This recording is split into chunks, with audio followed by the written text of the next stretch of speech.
আমি আসলে যদিও এই ফাউন্ডেশনের সাথে আমার সম্পৃক্ততা আজকে প্রথম মিটিং এ আমি আসলাম।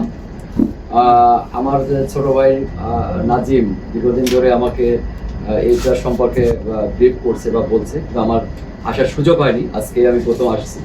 তো আমার খুব ভালো লাগছে, এখানে খুলনার অনেক ব্যক্তিরা আছেন, আলোকিত ব্যক্তি যাদেরকে নিয়ে পথ চলা যায় বা তাদেরকে নিয়ে সামনে কোনো কিছু স্বপ্ন দেখা যায়, সেই লোকগুলোর সাথে পরিচিত হতে পারে আমি নিজেকে ভাগ্যবান মনে করছি।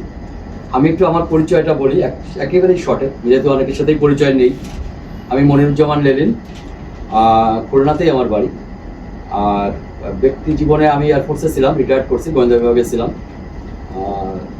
2011 সালে রিটায়ার্ড করছি, একটু আর্লি রিটায়ারমেন্টে আসছি, গোয়েন্দা বিভাগে ছিলাম। প্রাইম মিনিস্টার যখন খালেদা জিয়া ছিলেন, ওনার পার্সোনাল প্রোটেকশন আমি ছিল, যার কারণে পরবর্তীতে বোঝেন বাংলাদেশের প্রেক্ষাপটে সরকার চেঞ্জ হলে যা হয়, একটু নাড়াচাড়ার কারণে আমাকে একটু আর্লি রিটায়ারমেন্টে চলে আসতে হয়েছে। তারপর থেকে আমি আসি খুলনাতে, একটু ব্যবসা বাণিজ্য, রিয়েল এস্টেটের বিজনেস আছে আমার।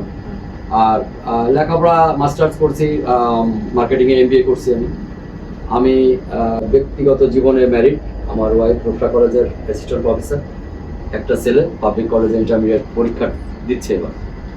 আর আমি একটু পলিটিক্যালি মানে ইনভলভমেন্ট আছে আমার, খুলনা জেলা বিএনপির আহ্বায়ক কমিটির মেম্বার, আগে কমিটিতেও ছিলাম, এই কমিটিতেও আছে। তো যাই হোক, বন্ধন ফাউন্ডেশনটা নামটা আমার কাছে পরিচিত, যদিও আমি আজকে আমার প্রথম আসা। আমি জানি না এটা এদের উদ্দেশ্য বা এদের গঠনতন্ত্রে কি আছে, এরা কি করতে চায় আমার জানা নেই। হয়তো আজকে আসছি, পরবর্তীতে আরও আসবো, আমি জানতে পারবো যে গঠনতন্ত্র, যেহেতু রেজিস্ট্রেশনটা এখন হয়নি, গঠনতন্ত্র আগে করতে হবে, সেখানে তাদের উদ্দেশ্য কি, তারা কি করতে চায়, এগুলো মানুষের সামনে নিয়ে আসতে হবে। গঠনতন্ত্রটা গঠনতন্ত্র কি আছে? হ্যাঁ, রেডি হচ্ছে। আচ্ছা, ওখানে সবকিছু থাকবে যে এই আমাদের উদ্দেশ্য কি এবং সেগুলো কিভাবে আমরা বাস্তবায়িত করব। তো এখন যেন আজকের যে এজেন্ডা, যে গাছ লাগানোর যে প্রোগ্রামটা, আসলে খুবই ভালো একটা উদ্যোগ। বাংলাদেশের বর্তমান প্রধানমন্ত্রী 5 বছরে 25 কোটি গাছ লাগানোর চিন্তা ভাবনা করছেন। তা 5 বছরে 25 কোটি, অর্থাৎ বছরে 5 কোটি উনি অলরেডি উদ্বোধন করছে। আমরাও খুলনায় বিভিন্ন রাজনৈতিকভাবে বা বিভিন্ন প্রাতিষ্ঠানিকভাবে আমরাও বিভিন্ন জায়গায় গাছ লাগানো শুরু করছি। তো বন্ধন ফাউন্ডেশনটা যেহেতু এই কর্মকাণ্ডের সাথে, এই কর্মসূচির সাথে একত্রতা ঘোষণা করেই এই গাছ লাগানোর প্রোগ্রামটা করতে যাচ্ছে, তাদেরকে আমি খুলনা জেলা বিএনপির পক্ষ থেকে শুভেচ্ছা জানাচ্ছি। আর সার্বিক যতটুকু সহযোগিতা করা দরকার এই গাছ লাগানোর ব্যাপারে, কাকে গেস্ট করতে চান আপনারা, মঞ্জু ভাই যেহেতু আছেন, তিনি জেলা প্রশাসক, যেহেতু শহরের ভিতরে যদি হয় ওনাকেই ফার্স্ট প্রায়োরিটি দিতে হবে।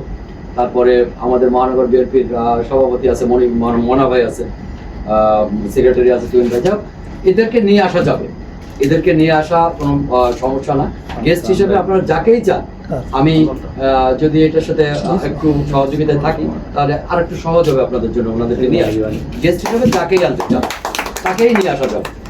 যদি আমরা শহরের বাইরে লাগাই তাহলে সেখানে প্রায়োরিটি আসে আমাদের জেলা বিএনপির সভাপতি, সেক্রেটারি যারা আছে তারা, বা শহরের ভিতরে যদি তাই মহানগরের যে জেলা প্রশাসক, সিটি প্রশাসক, ওনার প্রায়োরিটিটা আসে।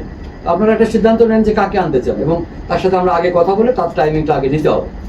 মঞ্জু ভাইয়ের সাথে যদি আপনারা তাকে গেস্ট করতে চান, আমরা আগে যে আপনারা প্রেসিডেন্ট, সেক্রেটারি আছেন, বা আমিও আপনাদের সাথে থাকতে চাই, বা আরও যারা যেতে চান, আমরা মঞ্জু ভাইয়ের কাছে আগে সময়টা নিয়ে নেবো, কোথায় কখন আমরা লাগাবো।